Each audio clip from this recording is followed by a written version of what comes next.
Salut tout le monde, alors aujourd'hui je vais répondre à la question quand savoir vendre une position qui a trop baissé, dont on veut se débarrasser car on n'a plus confiance. Donc je réponds à cette question parce que ça permet justement d'illustrer un des principes fondamentaux qu'est l'investissement, qui ça fait partie des trucs qui peuvent vraiment séparer celui qui va avoir la performance de l'investisseur moyen, quoi. Je crois que la statistique c'est 3,5% par an, donc c'est pas ouf, et quelqu'un qui à l'inverse va avoir des super résultats, quoi. Donc juste aussi pour qu'on soit bien d'accord sur ma compréhension de la question. Donc il dit quand savoir vendre une position qui a trop baissé, dont on veut se débarrasser car on n'a plus confiance. J'en déduis que la perte de confiance est causée par la baisse de prix. Donc c'est le fait que le prix baisse qui cause une perte de confiance. Et suite à cette perte de confiance qui est causée par la baisse de prix, on a envie de se débarrasser de l'action, quoi. Donc justement le problème c'est en fait, il n'y a aucune raison logique pour qu'une baisse de prix d'une action nous fasse perdre confiance. Alors, il y a une explication, mais elle n'est pas logique, en fait, elle n'est pas rationnelle. C'est que en fait, c'est naturel d'avoir cette pulsion émotionnelle, quoi. C'est un réflexe émotionnel. Donc, quand on voit le cours d'une action baisser, d'avoir peur, d'avoir du doute, etc., de perdre confiance, c'est normal, mais c'est encore une fois le duel qui est en permanence dans notre esprit entre d'un côté l'amygdale. Donc c'est en fait la partie qui est responsable des émotions, des pulsions, etc., qui en plus est en coopération avec l'hypothalamus, donc ils sont deux, et contre l'amygdale et l'hypothalamus, tu as le cortex préfrontal qui est tout seul. C'est justement pour ça qu'il faut vraiment muscler son cortex préfrontal pour qu'il puisse tenir tête aux attaques, quoi, de l'amygdale et de l'hypothalamus, qui font prendre justement des décisions de merde, d'ailleurs dans tous les processus de prise de décision, quoi. Et à force, alors déjà à force d'avoir conscience de ce phénomène, et aussi à force d'écouter ou de lire du contenu qui nous répète ce principe, quoi, l'existence de phénomènes, et aussi à force de pratique, on peut vraiment arriver à un stade où on a complètement anesthésié en fait ce réflexe primitif, quoi. Simplement par répétition et par exposition, en fait, comme n'importe quelle peur, hein, peur de parler en public, peur des araignées ou de ce que tu veux, quoi. C'est le même phénomène derrière, quoi. Et donc pourquoi est-ce que je dis que c'est pas logique d'avoir une perte de conscience suite à une baisse de prix d'une action? C'est qu'en fait une baisse de prix d'une action, c'est pas une information, quoi. C'est-à-dire que ça dit absolument rien de la qualité d'un investissement, en fait. Il y a rien du tout, il y a rien à conclure d'une hausse ou d'une baisse de prix, en fait. C'est-à-dire que ça n'a pas de sens de voir le cours d'une action qu'on a montée et de se dire génial, je suis super intelligent de l'avoir acheté, et à l'inverse de se dire merde, j'aurais dû l'acheter. Et ça n'a pas non plus de sens de voir le cours baisser et de se dire merde, j'aurais pas dû l'acheter, ou de se dire ah bah j'ai bien fait de pas l'acheter, quoi. Ça a aucun sens. La seule source d'information pour laquelle ça a du sens d'avoir une perte de confiance, c'est les fondamentaux de l'entreprise, en fait. Si on remarque une baisse de, je sais pas, de chiffre d'affaires ou de free cash flow, trucs comme ça, baisse de part de marché, baisse de marge et tout, là ok, ça peut avoir du sens de perdre confiance dans son investissement, mais même si le prix continue à augmenter, en fait, c'est ça le truc, c'est que le prix n'a rien à voir là-dedans, en fait. À court terme, les changements de prix, c'est quasi totalement des changements de psychologie des investisseurs, en fait, qui vont être soit plus optimistes, soit plus pessimistes, et donc qui vont faire monter ou baisser les valorisations, quoi. Et à long terme, la performance au niveau du prix de l'action, quoi, elle va être très proche. Enfin, plus on étend l'horizon de temps, plus la performance de l'action va être proche de la performance des fondamentaux, quoi. Mais même à long terme, ça reste pas le prix, l'information, et le prix reste la conséquence des fondamentaux, quoi. Mais à court terme, voilà, c'est surtout de la psychologie, de toute façon, que ce soit court terme ou long terme, le prix c'est toujours une conséquence, mais la cause, elle est soit dans les fondamentaux, soit dans la psychologie, quoi. Donc je répète, une perte de confiance dans un investissement, ça doit jamais venir d'une baisse de prix, ça doit venir uniquement d'une détérioration des fondamentaux. Voilà, c'est la seule raison valable pour perdre confiance.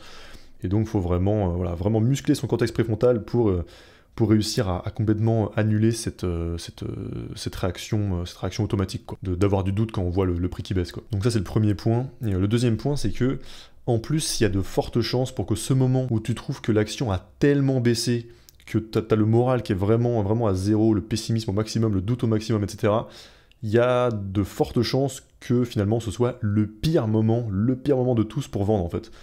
Si on a envie de vendre ses actions, le meilleur moment, c'est justement sur un pic d'optimisme, en fait. Quand tout le monde pense qu'il n'y aura jamais de problème, que tout se passe parfaitement, que encore mieux s'il y a une hype, et que voilà, t'as plein de personnes qui avant n'investissaient pas et qui d'un coup achètent une action, quoi. Voilà, les meilleurs moments pour vendre, c'est vraiment l'optimisme, l'euphorie.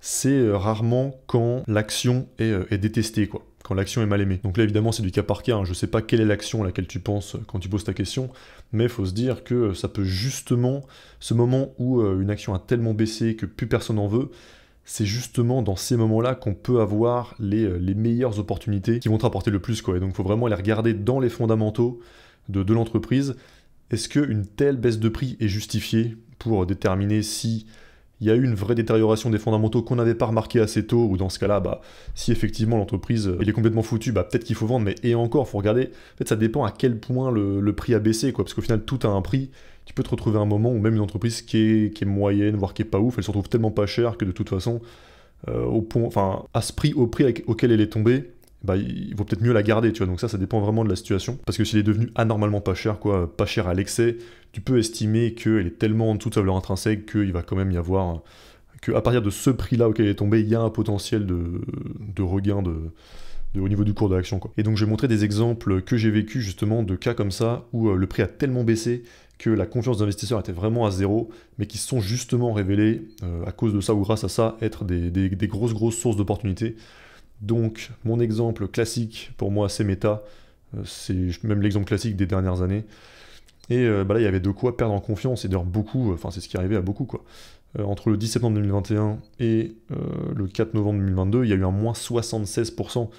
Moins 76%, enfin je me rappelle très bien à l'époque, il n'y a pas grand monde qui y croyait. Et donc ça, c'est un exemple parfait qui montre que perdre en confiance dans un investissement à cause d'une baisse de prix, c'est une grosse erreur, parce que le fait de la baisse de prix en elle-même ne veut rien dire. Et en plus, ça montre que plus le prix baisse, plus ton niveau de doute augmente, mais en même temps, plus ça devient une erreur de vendre. Tu vois, là, on voit bien que ceux qui ont fait la moins grosse erreur, c'est ceux qui ont vendu, par exemple, ici, dans la première phase, là, en septembre 2021, puisque, certes, ils n'ont pas fait la bonne analyse long terme, mais à la limite, tu vois, c'est pas très grave, parce qu'ils ont quand même vendu à une valorisation qui était correcte, ils ont fait une plus-value, et ceux qui ont fait la plus grosse erreur, bah, c'est ceux qui ont vendu ici, justement au moment où le doute était le plus élevé, le niveau de confiance le plus bas, quoi. Donc, écouter son niveau de confiance émotionnelle dû à une baisse de prix pour décider si on va vendre ou acheter, c'est justement en fait la pire erreur qu'on puisse faire, quoi. Faut faire totalement le contraire, parce que c'est contre-intuitif, mais plus le prix baissait, plus la valorisation baissait, et plus le risque baissait, et en même temps plus le retour sur investissement futur augmentait, quoi.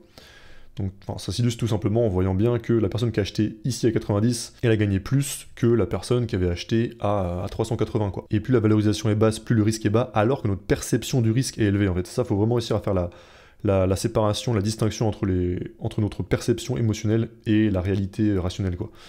Et on peut regarder sur Gram, dans la partie valorisation, ce que ça donnait sur Meta à l'époque. Donc je rappelle que Gram, c'est le site que j'ai développé pour faire mes propres analyses d'action, donc vous avez le lien en description aussi. Et ici, on a dans la partie valorisation le graphique du prix sur free cash flow. Et voilà, on voit dans cette période, donc c'était ici 2022, le plus bas en termes de valorisation a été atteint là, c'était le 4 novembre 2022, quoi, on est descendu à 9,44 fois le free cash flow. Et donc là, même si la perception de risque pouvait paraître élevée, mais en fait c'était plus de l'incertitude que du risque, bah en fait rationnellement, il fallait se dire que, ok, à 9,44 fois et même au plus bas à 9,24 fois le free cash flow, qu'est-ce que je peux perdre, quoi. Déjà, quelle est la probabilité que je perde, et si je perds, combien je peux perdre.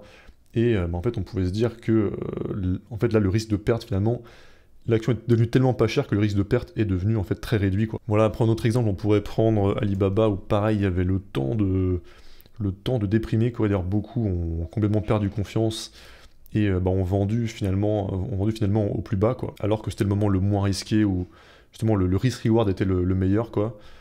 Après, t'as quoi d'autre? Il y avait par exemple Medpace, encore dans les investissements que j'ai fait. Pareil, ici, là. Alors c'est peut-être moins extrême, certes, mais quand même, hein, on est quand même passé là de... c'est quand même un moins 35%. Il y a pire, mais voilà, c'est encore un cas où on voit qu'une baisse de prix, en fait, c'était pas une raison de s'inquiéter, c'était justement une source d'opportunité. Même si là, ok, c'est peut-être encore un petit peu tôt pour conclure si vraiment c'était une opportunité, mais en tout cas, ça prend cette direction. Et en exemple plus récent, où là, il n'y a pas encore le dénouement, et dans lequel j'ai investi, donc on verra, c'est ce que ça marche pas à tous les coups, hein, mais voilà, pour l'instant, cette stratégie-là a bien marché, enfin, on a bien réussi. Et là, pour l'instant, on est à moins 50%, donc c'est quand même assez violent. Mais j'ai acheté vers là, quoi, à peu près à ce niveau-là.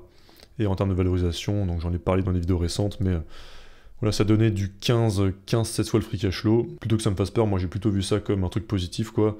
Et si j'avais déjà eu du Adobe en portefeuille, bah je me serais dit que, en tout cas, à ce moment-là, c'était justement devenu le pire moment depuis longtemps pour vendre du Adobe, en fait. Et évidemment, j'ai aucune certitude sur mon investissement sur Adobe, c'est toujours une question de probabilité, donc je peux évidemment me tromper, c'est même sûr à 100% que des fois je vais me tromper, quoi. Donc ça, on verra comment ça se goupille à l'avenir. Mais donc pour répondre définitivement à ta question, quand savoir vendre une position qui a trop baissé, dont on veut se débarrasser car on n'a plus confiance, ma réponse c'est que vendre parce que on a perdu confiance à cause d'une baisse de prix, c'est une mauvaise raison de vendre en fait.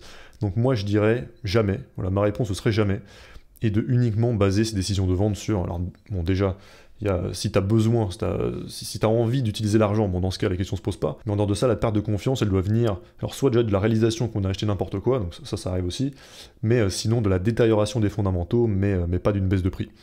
Et puis, je rappelle que vous pouvez récupérer ma checklist d'investissement, donc c'est tous les critères que je regarde pour choisir les actions dans lesquelles j'investis, en cliquant sur le premier lien en description, et puis sur le bouton qui s'affiche en plein milieu de l'écran. Et à plus!